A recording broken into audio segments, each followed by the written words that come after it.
السلام علیکم ناظرین، میں آپ کا ہوسٹ صہیب یونس۔ جیسا کہ آپ کے علم میں بھی ہے کہ پاکستان میں یہ ٹرینڈ پہ ٹاپک ہے کہ پاکستان عنقریب اسرائیل کو تسلیم کرنے جا رہا ہے۔ جن میں سے ہمارے کچھ اپوزیشن رہنما جب وہ سپیچ کرتے ہیں، وہ سپیچ میں ان کا یہی نقطہ نظریہ ہوتا ہے کہ پاکستان کے وزیر اعظم جناب عمران خان صاحب ایک اسرائیلی ایجنٹ ہیں اور وہ ایک اسرائیل کے لیے کام کر رہے ہیں، اور عنقریب وہ اسرائیل کو ایک الگ ریاست تسلیم کر لیں گے اور پاکستان کی تجارت ان کے ساتھ شروع کرنے والے ہیں۔ لیکن یہ بات بالکل سچ نہیں ہے، اس کے ساتھ حقیقت کے ساتھ کوئی تعلق نہیں ہے۔ جبکہ دوسری طرف دیکھا جائے تو پاکستان کے وزیر اعظم جناب پرائم منسٹر صاحب جب بھی اسپیچ کریں تو وہ اپنی اسپیچ میں ضرور بیان کرتے ہیں کہ میں نے ایک نہ ایک دن اللہ تعالیٰ کے سامنے ضرور پیش ہونا ہے اور میں اس کا جواب دینا ہے، کیونکہ آپ لوگوں کے بھی علم میں ہے کہ اسرائیل کیسے فلسطین کے لوگوں پہ ظلم کر رہا ہے اور انہوں نے کیسے ہمارے مقدس مقامات پر قبضہ کیا ہوا ہے، اور وہ فلسطین کی آزادی کو نہیں مانتے، تو انہوں نے فلسطین کے مسلمانوں کو قید کر کے رکھا ہوا ہے، ان پہ ظلم کر رہے ہیں۔ اس وجہ سے پرائم منسٹر عمران خان واضح پیغام دیتے ہیں، جب تک اسرائیل فلسطین کے لوگوں کو آزاد نہیں کرے گا، ان پہ جیسا ظلم ڈھایا جا رہا ہے وہ بند نہیں کرے گا، تب تک ہم اسرائیل کو ایک الگ ریاست تسلیم نہیں کریں گے۔ اور جبکہ دوسری جانب ہمارے اسلامی ممالک کو دیکھا جائے اور یہ پیشگوئی کی جا رہی ہے کہ متحدہ امارات کے بعد سعودی عرب بھی اسرائیل کو تسلیم کرنے جا رہا ہے، اور یہ بھی خفیہ ذریعے سے بتایا جا رہا ہے کہ کچھ دن پہلے خفیہ طریقے سے اسرائیل اور سعودی عرب کے درمیان ایک طویل ملاقات ہوئی ہے اور اس ملاقات میں بہت سے معاہدے طے کیے گئے ہیں۔ اسی وجہ سے یہ پوشگوئی کی جا رہی ہیں کہ عنقریب اسرائیل کو سعودی عرب تسلیم کرنے جا رہا ہے۔ اور دیکھا جائے تو ہمارے جو اسلامی ممالک ہیں وہ سوئے پڑے ہیں، ان کو کوئی ہوش نہیں ہے، ان کو یہ سمجھ نہیں آ رہی کہ ان کو کوئی احساس نہیں ہو رہا کہ کیسے یہ اسرائیل ہمارے مسلمان بھائیوں پہ ظلم کر رہے ہیں، وہ اپنے فائدے کے لیے مسلمانوں کو استعمال کر رہے ہیں۔ ہمارے اسلامی ممالک بس ہم اپنا فائدہ دیکھ رہے ہیں، وہ یہ دیکھ رہے ہیں کہ اگر ہم اسرائیل کے ساتھ اچھی تعلقات کر لیتے ہیں ہمیں فائدہ ہوگا، ہم ان کے ساتھ لین دین اچھا ہو جائے گا، ہمارا جو معیشت کا پہیہ ہے وہ چلنے لگ جائے گا۔ اور دوسری جانب ہمارے پاکستان کے پرائم منسٹر عمران خان صاحب اسی بات پہ ڈٹے ہوئے ہیں کہ جب تک وہ فلسطین کے لوگوں کو آزاد نہیں کر دیتے تب تک ہم اسرائیل کو تسلیم نہیں کریں گے۔ جیسا کہ میں نے آپ کو پہلے بھی بیان کیا ہے کہ کچھ خفیہ ذریعے سے بتایا جا رہا ہے کہ اسرائیل اور سعودی عرب کے درمیان ایک طویل ملاقات ہوئی ہے، اس ملاقات میں بہت سے معاہدے طے کیے ہیں۔ جیسا کہ آپ کے علم میں ہے کہ پاکستان سعودی عرب کا مقروض ہے، اس سے قرضہ لیا ہوا ہے، تو پاکستان سعودی عرب کا مقروض ہونے کی وجہ سے سعودی عرب اب پاکستان پہ اپنا دباؤ ڈال رہا ہے۔ اس کی کیا وجہ ہو سکتی ہے ابھی کچھ نہیں کہا جا رہا، کیونکہ سعودی عرب اور اسرائیل کی ملاقات بھی ہوئی ہے، شاید اسی وجہ سے دباؤ ڈال رہے ہوں یا کوئی اور وجہ ہو، جو بھی ہے بہرحال وہ الگ بات ہے۔ جیسا کہ پاکستان نے قرضہ لیا ہوتا سعودی عرب سے، تو اس قرضے کی دوسری قسط پاکستان سعودی عرب کو 17 دسمبر 2000 کو جاری کر دی۔ اس قسط میں $1 ارب پاکستان نے سعودی عرب کو جاری کی، اور اسی رواں سال میں پہلی قسط کے طور پر پاکستان نے پہلے $1 ارب جاری کیے تھے، اور اب مزید 17 دسمبر کو پاکستان نے دوسری قسط بھی جاری کر دی، اور یہ بھی کہا جا رہا ہے کہ مزید عنقریب جنوری کے مہینے میں پاکستان انشاءاللہ تیسری قسط بھی پاکستان سعودی عرب کو جاری کر دے گا، جس میں مزید $1 ارب مزید ان کو واپس کیے جائیں گے۔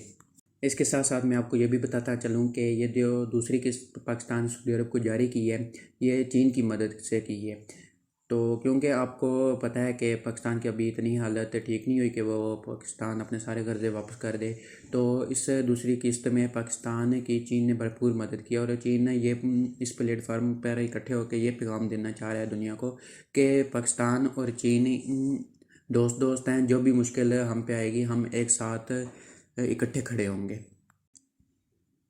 پاکستان کے وزیر اعظم جناب عمران خان صاحب ڈیڈ لائن سے پہلے سعودی عرب کا قرضہ اس وجہ سے واپس کر رہے ہوں گے کیونکہ میں نے آپ کو پہلے بھی بتایا کہ عنقریب سعودی عرب اسرائیل کو تسلیم کرنے جا رہا ہے، تو پاکستان پر یعنی کہ کوئی دباؤ نہ ڈالا جا سکے، کیونکہ سعودی عرب نے اسرائیل کو تسلیم کر لینا ہے، اور جو شرائط رکھے گا ان کو یعنی کہ سعودی عرب نے پورا کرنا پڑے گا، تو پاکستان اسرائیل کی یعنی کہ کوئی دباؤ میں نہ آئے، اس وجہ سے ڈیڈ لائن سے پہلے ہی قرضے ان کو واپس کیے جا رہے ہیں۔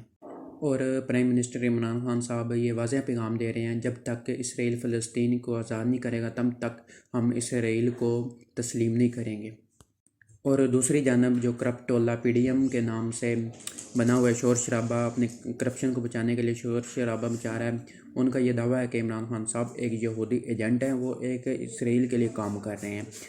تو میں اب آپ کو ایک کلپ دکھاتا ہوں، آپ کو واضح ہو جائے گا کہ کون یہودی ایجنٹ ہے اور کون ان کے یعنی کہ فلسطین کو آزاد کروانے کے لیے کوشش کر رہا ہے اور کون اسرائیل کو تسلیم کر رہا ہے۔ اس ویڈیو میں آپ کو واضح ہو جائے گا۔ ان کو ریکگنائز نہیں کر سکتے تو کیوں جائے گا؟ وہ وزیر نے جا کے وہاں کیا کرنا ہے؟ یہ بالکل فیک نیوز ہے۔ دیکھیں میں پھر سے آپ کو بتا رہا ہوں، ایک پوری کیمپین چل رہی ہے۔ یہ جو یورپین یونین کی ڈس انفارمیشن لیب نے ہندوستان کا پورا نیٹ ورک انہوں نے باہر سے اس کو بے نقاب کیا، اس کے اندر ہمارے لوگ ملے ہوئے ہیں، اس کے اندر یہاں لوگ بیٹھے ہوئے ہیں جو فیڈ کر رہے ہیں۔ اس کے اندر ہمارا یہ جو افراتفری 2 سال سے تباہ ہو گیا ملک، کوئی اچھی چیز نہیں آتی، سارا برا ہی ہو گیا جی۔ کوئی نہیں بتا رہا کہ ملک کے اندر کیا کس طرح آج ہماری اکانومی ٹیک آف۔ اگر سٹاک ایکسچینج اوپر جا رہی ہے، وہ کوئی آپ زبردستی تو نہیں لے جا سکتے، اس کا مطلب بزنس کو کانفیڈنس آ گیا ہے، وہ ساری برائی۔ جی ناظرین، آپ نے ایک کلپ سنا جس میں عمران خان صاحب واضح پیغام دے رہے ہیں کہ ہم نے اسرائیل کو تسلیم نہیں کرنا، ہم اسرائیل کو کیوں تسلیم کریں۔ اور دوسری جانب مریم نواز کی طرف سے ایک کلپ ٹویٹ کیا گیا جس میں بتایا گیا تھا کہ نواز شریف کے دور میں 2 دفعہ وفد اسرائیل گیا تھا۔ آئیے یہ بھی آپ کو سناتے ہیں۔ اسرائیل کا دورہ کیا، مگر ساتھ یہ انکشاف بھی کیا کہ نواز شریف نے اسرائیل سے تعلقات بحال کرنے کے لیے 2 بار وفد اسرائیل بھیجا۔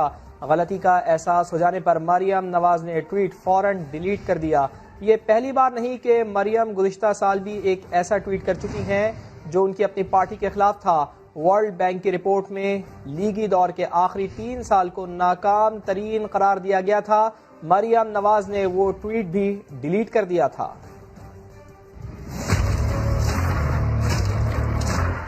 لو آپ اپنے دام نے سیاد آ گیا، لیگی نائب صدر ایک بار پھر غلطی کر گئیں۔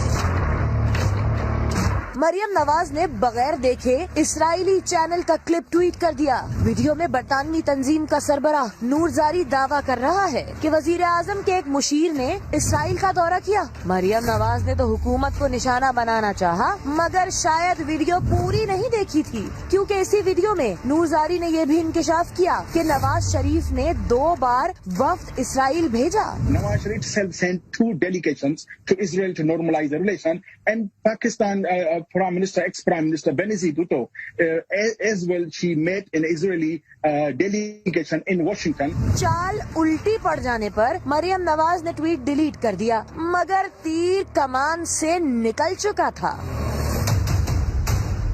چند دن پہلے مریم نواز نے لاہور جلسے کی ایک تصویر بھی ٹویٹر پر شیئر کی تھی۔ تصویر میں جلسہ گاہ کھچا کھچ بھری نظر آ رہی تھی، مگر لوگوں نے فوراً نشاندہی کر دی کہ تصویر فوٹو شاپ سے بنائی گئی ہے۔ اس سے پہلے گزشتہ سال بھی مریم نے ٹویٹر پیغام میں نواز شریف حکومت کو ہی نااہل اور نالائق قرار دے دیا تھا۔ مریم نواز نے لیگی حکومت سے متعلق عالمی بینک کی رپورٹ شیئر کی تھی، جس میں کہا گیا تھا کہ لیگی حکومت آخری 3 سال میں معاشی اہداف کے حصول میں بری طرح ناکام رہی۔ چند گھنٹے بعد مریم کو وہ ٹویٹ بھی ڈیلیٹ کرنا پڑا تھا۔ نواز لیگ میں وکٹ کے دونوں طرف کھیلنے والے موجود ہیں۔ ایم این اے روہیل اصغر نے بھی لیگی رہنما جاوید جی ناظرین، آپ نے ایک کلپ سنا جس میں عمران خان صاحب واضح پیغام دے رہے ہیں کہ ہم نے اسرائیل کو تسلیم نہیں کرنا، ہم اسرائیل کو کیوں تسلیم کریں۔ اور دوسری جانب مریم نواز کی طرف سے ایک کلپ ٹویٹ کیا گیا جس میں بتایا گیا تھا کہ نواز شریف کے دور میں 2 دفعہ وفد اسرائیل گیا تھا۔ آئیے یہ بھی آپ کو سناتے ہیں۔ جی ناظرین، آپ نے دونوں کلپ سنے، اب آپ بتائیے کون یہودی ایجنٹ ہے اور کون یہودی ایجنٹ نہیں ہے۔